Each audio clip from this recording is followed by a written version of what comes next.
we had the name Brothers Seeking Billions. Yeah. So tell me about that. Yeah, so I'll explain. We chose a name because of the demographic we were aiming towards. We're aiming towards Detroit high school students. And we knew that if we picked the word billions, it would attract them to money and like get their attention. But the understanding of the name Brothers Seeking Billions is that we're not just seeking, we're trying to seek a billion connections, networks, and opportunities for the community. Yeah. And that was the catch. And Yeah. people, when we'd have a meeting and sit down, are like, okay, billions, like you're going to want $1 billion. We're like, not exactly, but how do we, logistically have 1 billion connections and people and networks? And that was our main focus at the time.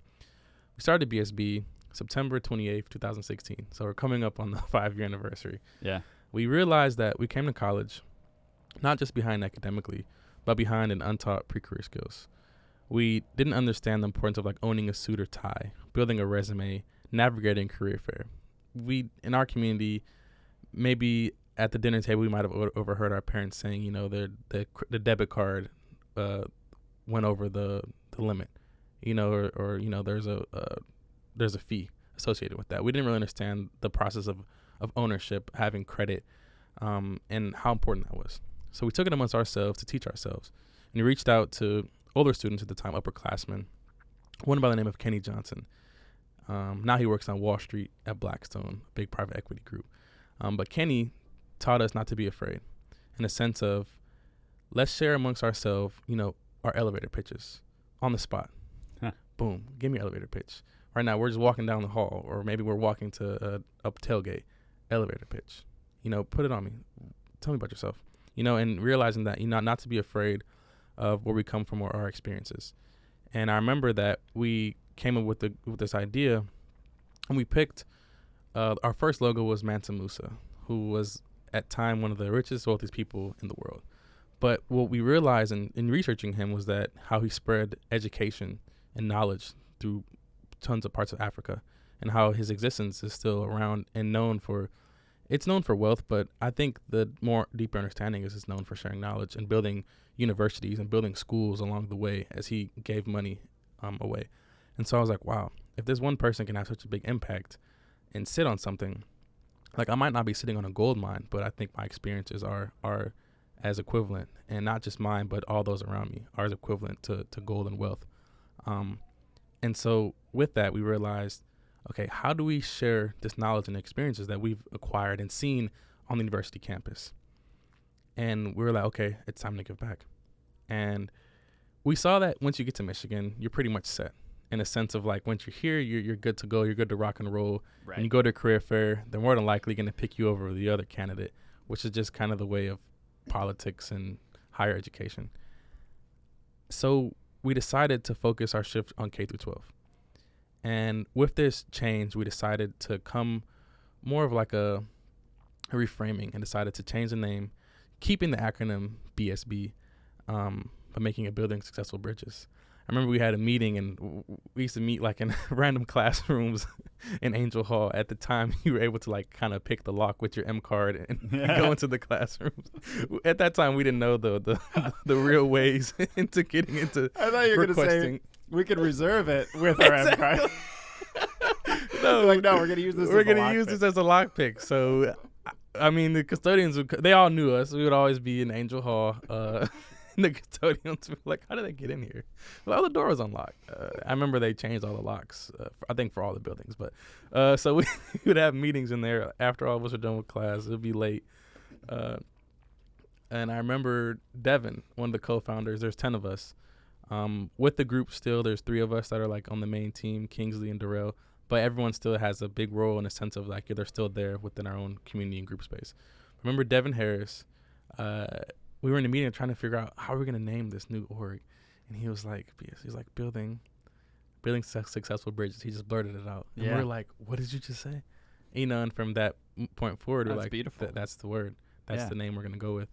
And it connects so much to this concept that's so powerful, of it's not just about, promotion and recruitment. It's also about that whole experience of helping someone get into a new environment. And then once they're here on the other side of the bridge, what does that look like? You can't just be you don't want to walk over a bridge and then fall off the cliff, right? You need to have something on the other side. And so we're actually doing a lot of work with transfer bridges and using that metaphor as a way to think about program design too. And it's now, as you know, a core part of optiMize is that we're running one of the largest community college transfer programs at Michigan. Wow. And it's transfer bridges. It's what we're calling it. And it's not just us, but yeah, I mean, that concept is huge. And you made that switch after you'd been in optiMize. I remember you were Brothers Seeking Billions at the start. We were in optiMize at first and kind of just not really knowing like I said, before we spoke on the recording,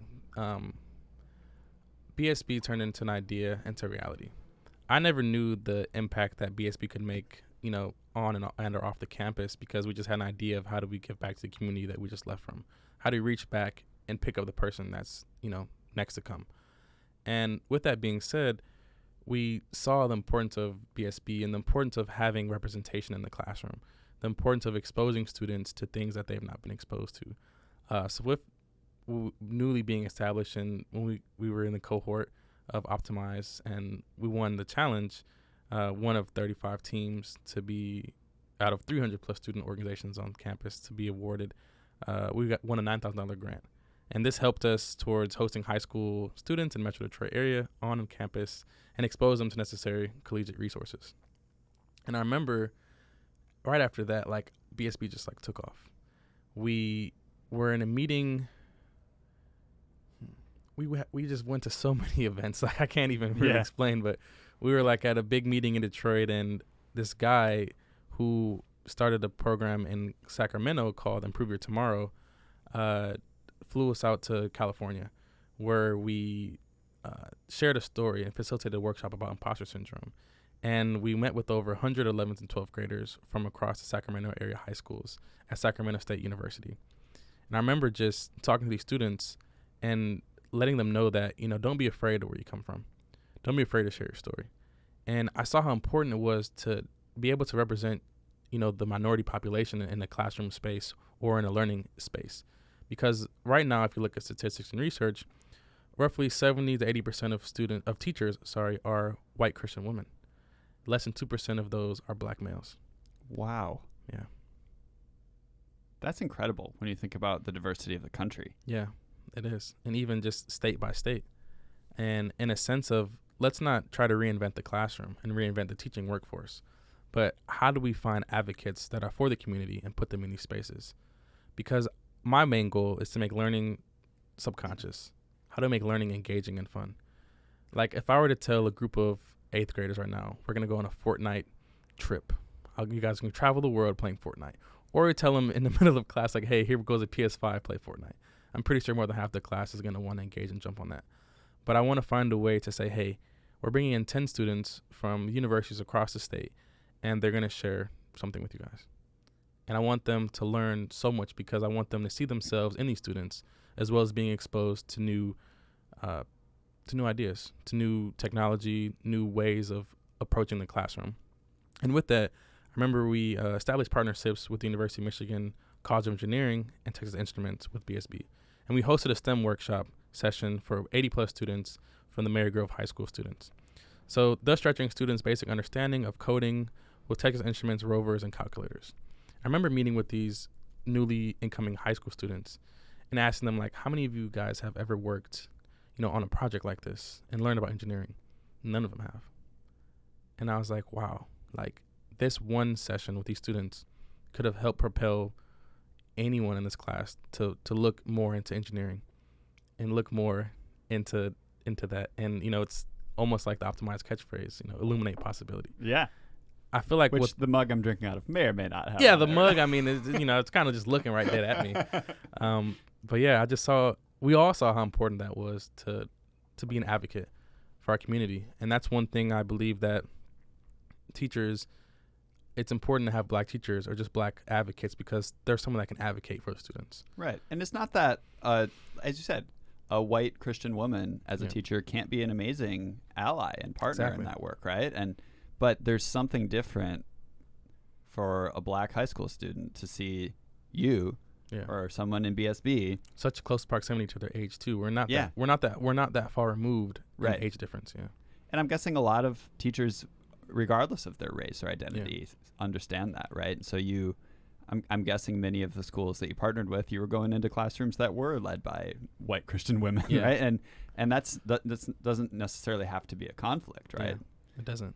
Yeah, it's a sense of, learning doesn't stop once you leave the classroom.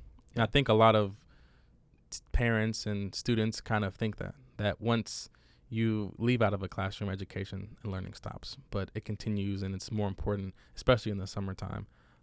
But like I said, goal is to make education subconscious in a sense of making it fun and engaging. And I want students to learn without even thinking they're learning. Yeah. Because it's that lack of exposure that students have to a lot of amazing things out there. So you've ended up doing, sessions with students from more than 50 schools, you said. And across the country. Yeah. And largely in, Southeast Michigan, but also California. Yeah. And it strikes me, as you've been telling me this story, the power of an individual person, it's this kind of this cliche, the power of one, but it's, the optimize phrase again, why not me, right? Yeah. And what impact can I make? And it doesn't mean that any individual is going to be, like you said, Malcolm, right? Yeah. Only a few people historically end up being that kind of person, right? He is there for a reason. Right. It's him. Yeah. And there's all kinds of factors that go into that. Some of which is just luck, right? It's like who's gonna be the historically remembered figure, Right. But behind those, not even behind, just less visible in the historical framework are the Kennys, right? Mm-hmm. Or you, or your mom, your adopted mom, who just listening through that story of thinking about, okay, so you end up now in classrooms with kids, illuminating possibilities for them, right? Exactly. And making them maybe believe in themselves of what they can do, and maybe helping them feel they belong along that bridge, right? Yeah. But then, even before that, when you're a first year student and you meet Kenny and you're on the way to the tailgate and he's quizzing you on your elevator pitch, like that's not normal. Yeah. like that's a special person who does that for you and for others around. And even before that, it's for someone like your adopted mom to meet you as the girlfriend of your brother. Yeah. It's unconventional. And then they break up and she says, I'm going to adopt you. Yeah.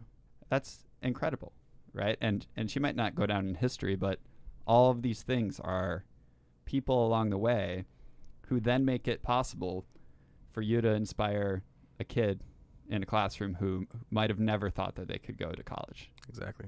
This clip came from a longer episode of the Why Not Me podcast. Find it on Spotify, YouTube, Apple Music, or wherever you listen to your podcasts.